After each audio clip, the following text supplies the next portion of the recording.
નમસ્કાર, આપ જોઈ રહ્યા છો સ્પાર્ક ટુડે ન્યૂઝ। પંચમહાલ જિલ્લા ખાણ ખનીજ વિભાગ દ્વારા સતત બીજા દિવસે કાર્યવાહી કરવામાં આવી।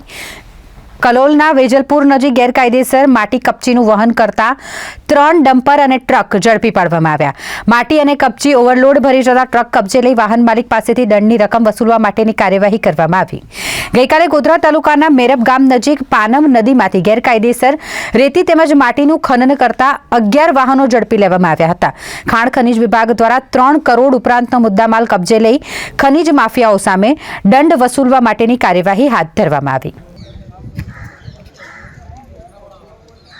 સરપંચને આપણે ડિટેલ પ્રોવાઈડ કરી દઈશું। કાલોલ તાલુકા એમને ગામ કેટલું પકડાયું છે? જિલ્લા સરપંચ છે ને જિલ્લાની તો આપણે રામનાથ સરપંચ।